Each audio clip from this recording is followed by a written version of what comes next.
Hello ભાવિ સરકારી કર્મચારીઓ, રાધે રાધે. તો તમને ગુડ ન્યૂઝ તો 2 દિવસ ત્યાં મળી જ ગયા છે, પણ આપણી પાસે સમય નહોતો તો આપણે વિડીયો નથી બનાવ્યો. તો તમને ખબર છે આપણે રોજ સાંજે 8 સવા 8 લાઈવમાં આપણે અત્યારે ગણિત ચાલી રહ્યું છે. પહેલાં આપણે સ્ટેટિક જીકે ભણાવી દીધું છે, એવી રીતે આપણે લાઈવ ક્લાસ પણ લઈએ છીએ, પ્લસ આપણે રોજે એકાદ વિડીયોમાં તમને રોજની અપડેટ આપીએ છીએ. અને જે શરૂઆતમાં તમે જુઓ તો આપણી પોસ્ટમાં જે પરિપત્ર ને એવું બધી જાહેરાતને આવ્યું હોય, કોઈનું ટ્વીટ હોય, બરાબર, એ આપણે પોસ્ટમાં મૂકી દઈએ છીએ જેથી તમે અપડેટ રહો. ઘણાને વેબસાઇટમાં જોતા ના આવડતું હોય તો એને પણ બધી અપડેટ મળતી રહે. તો આવી જ બધી માહિતી મેળવવા માટે આપણી ચેનલને લાઈક અને વિડીયોને લાઈક, ચેનલને સબસ્ક્રાઈબ કરી દેજો. અને બહુ સારું લાગે તો કમેન્ટ કરવી, અને જો તમને સારું ન લાગે તો ડિસલાઈક કરવાની પણ છૂટ જ છે. તો આજે જોઈએ આપણે કે વ્યાયામ શિક્ષકોની ભરતીનો ન્યૂઝ આવી ગયા છે, બરાબર. તો કે કેટલા સંખ્યામાં શિક્ષકોની ભરતી થવાની છે, તો કે 1141. કેટલા? 1141. હવે તમને એમ થશે કે આ તો ચાલુ જ છે, તો આ વર્ષે તમે જોવો ને તો 11,000 તો કે ટેટ 1 વાળાની, બરાબર.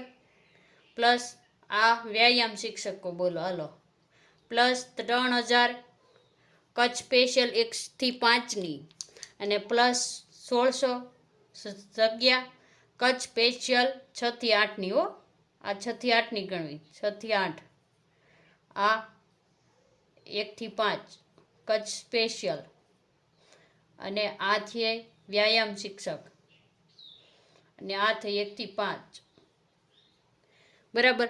આટલા ન્યૂઝ છે. અને હજી જો આમાં જોઈએ તો 8-9માં 3 થી 4,000, 11-12માં ઉચ્ચ માધ્યમિકમાં તમે જુઓ તો એમાં પણ 4 થી 5,000ના ન્યૂઝ મળી રહ્યા છીએ, બરાબર.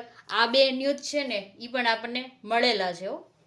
હજી જો ઓફિશિયલી જાહેરાત નથી, આપણી પાસે ન્યૂઝ આવી ગયા છે કે 3,000 કચ્છ સ્પેશિયલ 1 થી 5માં ભરાશે, 1,600 પ્લસ 6 થી 8માં કચ્છ સ્પેશિયલ ભરાય. એટલે જે વિદ્યાર્થી મિત્રો ટેટ 2ની એક્ઝામ દેવાના હોય ને, જે આમાં પાસ ન થયા હોય, ટાટ સેકન્ડરી ને હાઈ સેકન્ડરીમાં જે રહી ગયા હોય ને મેન્સ ના લખવાની હોય, તો એને ખાસ તક મળવાની છે. તો ટેટ 2માં આજથી જ તૈયારી ચાલુ કરી દેજો, બરાબર. અને એના માટેનું જો તમારે ખબર છે જીકે આવે છે તો સ્ટેટિક જીકે આપણે ક્લાસ પૂરા થઈ ગયા છે, લાઈવમાં લીધા હતા એ તો ડિટેલમાં ભણાવેલું છે, ત્યાં વિડીયો જોઈ લેજો, તમને 4 થી 5 માર્કનું મળી જશે જીકે. બાકી આપણે કન્ટિન્યુ બધું ચાલુ જ છે, ભણાવવાનું છે, બરાબર. તો કે પદનું નામ તો કે વ્યાયામ શિક્ષક, તમને ખબર છે, પણ ઘણાની નહીં ખબર કે હોય કે વ્યાયામ શિક્ષકની ભરતી શેમાં આવે, 1 થી 5માં આવે કે 6 થી 8માં આવે. તો 6 થી 8 ધોરણમાં આવે. ક્યાં આવે? ધોરણ 6 થી 8માં આવે. તો કે તમને એમ થશે કે ભરતી કઈ રીતે થશે, તો કે સીધી ભરતી થશે, આમાં લેખિત પરીક્ષા હશે નહીં, બરાબર. તો કે વય મર્યાદા તો કે મહત્તમ દર વખતે કેટલી હોય છે ખબર છે? 5 વર્ષ હોય છે. 5 વર્ષ કેટલી હોય છે? 5 વર્ષ. પણ આ વખતે સરકારે 3 વર્ષની છૂટછાટ આપી છે. કેટલી છૂટછાટ? એટલે 38 વર્ષ કરી દીધી છે. કેટલી? 38 વર્ષ જો આ વખતે આપી છે. કારણ વ્યાયામ શિક્ષકોની ભરતી ઘણા વર્ષોથી આવી નથી, એટલે 3 વર્ષ એક્સ્ટ્રા તમને આપ્યા. બાકી નિયમ પ્રમાણે 35 વર્ષ જ છે, પણ 3 વર્ષની છૂટછાટ આપે એટલે 38 વર્ષ થયા. કેટલા થયા?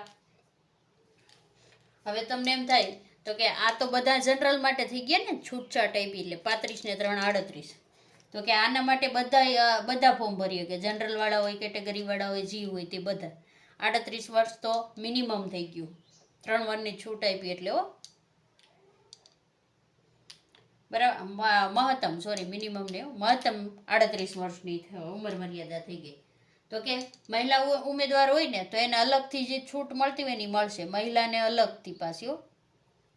મહિલા ઉમેદવાર હોય તો તમને ખબર છે કે 5 વર્ષ એક્સ્ટ્રા મળતા હોય, તો આમાં પણ એ મળે તો કેટલા થઈ જાય? 43 વર્ષ થઈ જાય. અને એમાંય જો અનામત મહિલા હોય, અનામત કેટેગરીની મહિલા, તો કે મહત્તમ ઉંમર મર્યાદા કેટલી? તો કે 48 વર્ષ. કેટલી? જો અહીં દેખાતું નથી પણ તમે સમજી જાજો કેટલા મહત્તમ, તો કે અહીં લખી દેવી 48 વર્ષ કેટેગરી મહિલા, કેટેગરી અને મહિલા. જો આપણે શોર્ટકટમાં લખી દઈશ, તમે સમજી જાજો. બરાબર. તો કે હવે તમને પ્રશ્ન ન થવો જોઈએ કે આમાં કોણ કોણ ભરી શકે. શું કામે? તો કે 48 વર્ષ એટલે તો બહુ કહેવાય, 50માં 2 જ ઓછા રહ્યા. ત્યાં લગીને તમને નોકરી મેળવવાનો ચાન્સ મળ્યો છે.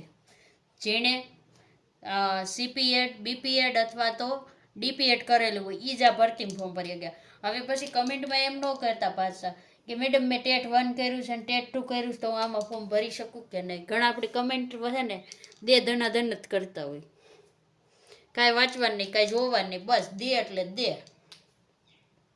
બરાબર. તો આ છે ને કરેલું હોવું જોઈએ. તમે પહેલાં તો તમે ગ્રેજ્યુએટ હોવા જોઈએ. કેટલા ગ્રેજ્યુએટ? એટલે BA, BCom, જી કયો એ બધું, BCom, BSc, જી કર્યું હોય ને એની સાથે તમે આ કરેલું હોવું જોઈએ. શું હોવું જોઈએ? સ્નાતક ડિગ્રી. ટૂંકમાં ને કઈ કહેવાય? સ્નાતક. સ્નાતક એટલે ગ્રેજ્યુએશન. તમે ગ્રેજ્યુએશન કમ્પ્લીટ કરેલું હોવું જોઈએ. પ્લસ તમે સીપીએડ, બીપીએડ અથવા તો ડીપીએડ કરેલું હોવું જોઈએ. શું કરેલું હોવું જોઈએ? આની લાયકાત હોવી જોઈએ તમારી પાસે. બરાબર. તો જ તમે આ ભરતીમાં ફોર્મ ભરી શકશો, નકર ભરી શકશો નહીં. બરાબર. અને આ પરીક્ષામાં છે ને ભરતી કઈ રીતે થવાની? સીધી ભરતી તો થવાની છે, પણ કઈ? એસએટી પરીક્ષા એટલે ફિઝિકલી સ્ટેટ, શું કહેવાય, સ્કૂલ એપ્ટિટ્યુડ ટેસ્ટ. બરાબર. પણ અહીંયા આપણે આનો બીજો મતલબ પણ કરી શકીએ, શારીરિક કસોટી, ફિઝિકલી એજ્યુકેશનમાં. બરાબર. એની પરીક્ષા હશે અને એમાં તમારું મેરિટ બનશે. શું બનશે? મેરિટ. મેરિટના આધારે. એટલે અહીં તમારે સમજી લ્યો ને તો આ પ્રેક્ટિકલ થઈ ગઈ, પ્રેક્ટિકલ જેવું. તમે જે લાયકાત ધરાવો છો એની પ્રેક્ટિકલની એક્ઝામ ટૂંકમાં. તો કે દિવાળી પહેલાં એની ભરતી પ્રક્રિયા પૂર્ણ કરી દેવાની સરકારની વિચારણા છે. તો કે તમે જો આ મહિનામાં કે આવતા મહિનામાં ફોર્મ ભરાવાનું ચાલુ થશે. ક્યારે? આવતા મહિનાથી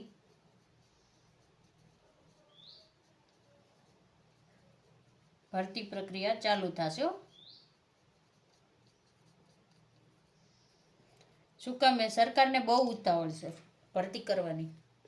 તમને ખબર છે 2027માં ચૂંટણી આવે છે. ચૂંટણી આવે તો અમે એકલાને નોકરી દીધી ને આટલી રોજગારી આપીને એ દર્શાવવું પડે ને સરકારને. એટલે ભરતી આવવાની છે. અને આ વર્ષે તો તમે જો ન્યૂઝ જોતા હોય ને તો એક પછી એક ભરતી આવે. શિક્ષકોમાં તો બમ્પર ભરતી આવી જ છે. પછી કોન્સ્ટેબલની જોવો, PSIની જોવો, ક્લાર્કની જોવો, જુનિયર ક્લાર્કની જોવો, તલાટી કામ મંત્રી જોવો, ગ્રામ સેવક. બરાબર. પછી હમણાં જ કાલે જ આપણે ઓલા મૂક્યું હતું કે ગૌણ સેવા પસંદગીની પણ ભરતીઓના ન્યૂઝ ચાલી રહ્યા છે. એમાં પણ બમ્પર ભરતી આવવાની છે. બરાબર. તો આથી વ્યાયામ શિક્ષકોમાં કોણ ફોર્મ ભરી શકે, કેટલી ઉંમર મર્યાદા જોઈએ, બધી જ તમને ડિટેલમાં આપી દીધું છે. દિવાળી સુધીમાં જે પણ મિત્રો આ બીપીએડ